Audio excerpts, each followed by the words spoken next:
때는 조선시대 중종 때의 성세창에 관한 이야기다. 성세창은 그 벼슬이 좌의정에까지 이르렀던 사람이다. 이 이야기는 성세창이 젊었을 때 일이다. 그의 집 서쪽에는 숲이 무성하였고 낮에도 어둡고 기괴한 기운이 느껴졌다. 어느 날 밤 그 숲에서 스산한 종소리가 들려왔다. 마을 사람들은 이상한 소리에 서로 수군거렸다. 희한한 일일세, 저 숲에 절이 있는 것도 아닌데 무슨 소린가? 저기 어디 종소린가? 이 밤에 저렇게 음침하고 흉한 소리가 들리다니 참으로 희한한 일일세. 서쪽 숲에서 들려오는 음산한 종소리는 듣는 사람으로 하여금 소름이 끼쳤다. 그리고 소리만 들려오는 것이 아니었다. 어둠이 깔리면 숲 쪽에서 돌이 날아오기도 하였다. 무엇인가 아주 강한 힘으로 던지는 듯 집 안으로 굴러 떨어지기도 하였고 집안의 항아리를 깨기도 하였다. 자네 그 이야기 들었는가? 서쪽 숲에 귀신이 산다고 하네. 그 앞을 지나다 귀신에 씌이고 그 귀신이 던진 돌에 맞고 크게 다친 사람도 있다고 하네. 이러한 소문이 마을에 퍼져나갔다. 그 소문을 뒷받침하는 듯 돌은 매일같이 날아왔고 더욱 기괴한 일이 생겼다. 하얀 불빛을 내는 도깨비 불이 공중을 날아다니기도 하였다. 사람들은 수많은 원혼이 그 숲에서 있다고 생각하였다. 이러한 일이 있은 후로는 어느 집이든 밤이면 대문과 방문을 굳게 닫고 일체 출입을 금하였다.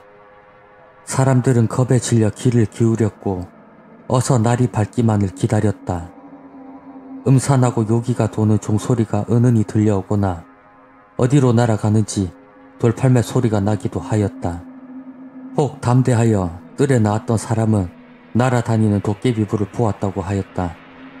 그러나 성세창은 담대하여 이런 소문에 놀라지 않았다.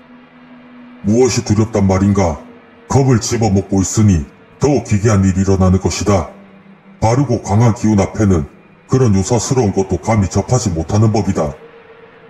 성세창은 겁먹은 사람들을 꾸짖었고 집안의 식솔들에게 바르고 강한 기운을 갖기를 권하였다. 그러나 온 식구가 다 그렇게 강하고 담대한 기운을 가질 수는 없었고 문단속이나 경계가 소홀해졌을 따름이었다.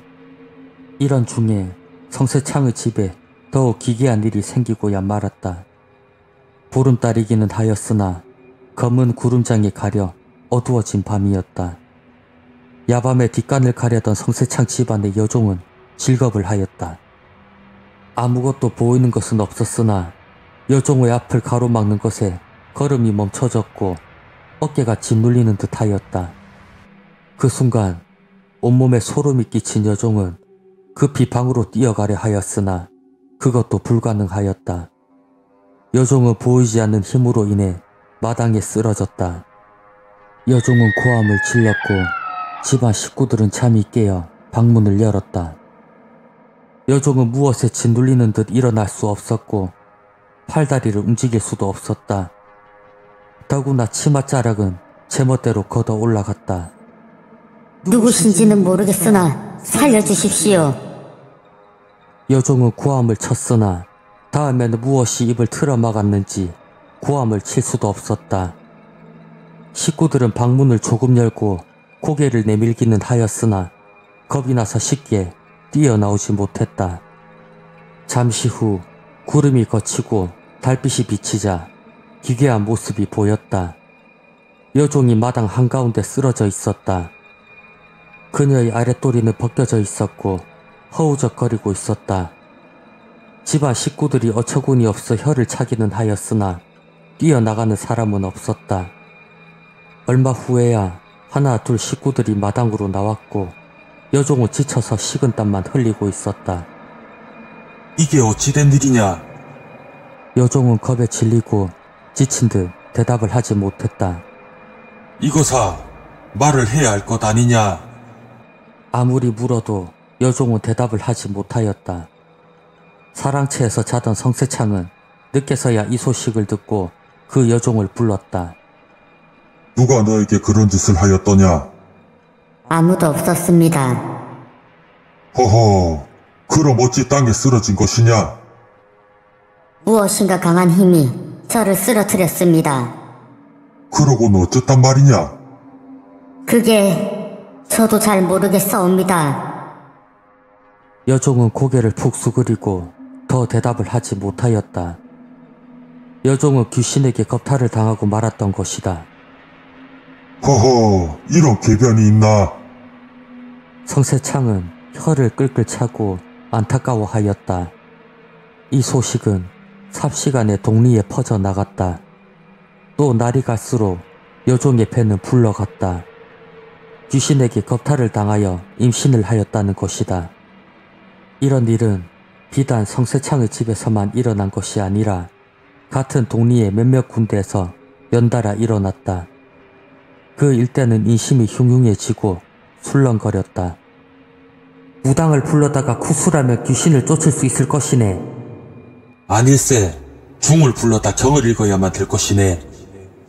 인근 마을에 이러한 소문이 돌았고 무당을 불러오는 집도 있고 중을 불러오는 집도 있었다.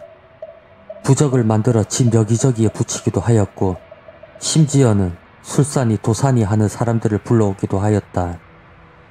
그러나 아무런 효염이 없었고 기괴한 일은 계속되었기에 성세창은 이를 갈았다. 모두 겁먹고 술렁거리니 귀신이 더욱 날뛰는 게 아니냐?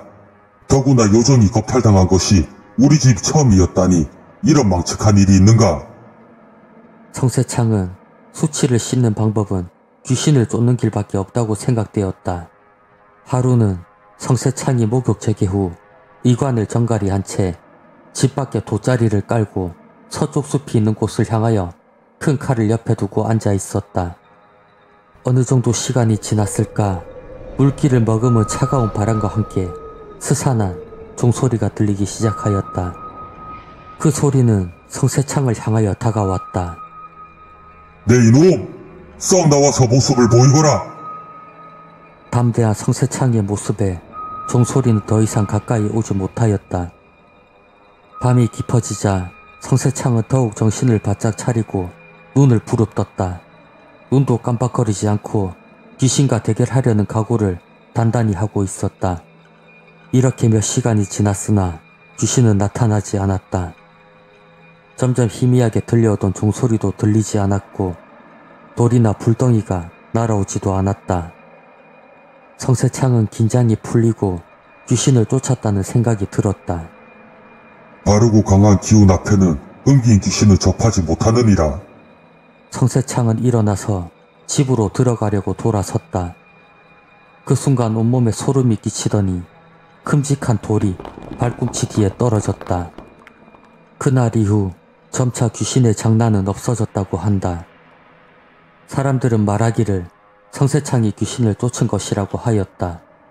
이후 성세창은 여러 간직을 지내고 험난한 일을 회피하지 않고 시종일관 담대하게 어려움을 해결하고 수많은 치적을 이루었다고 한다.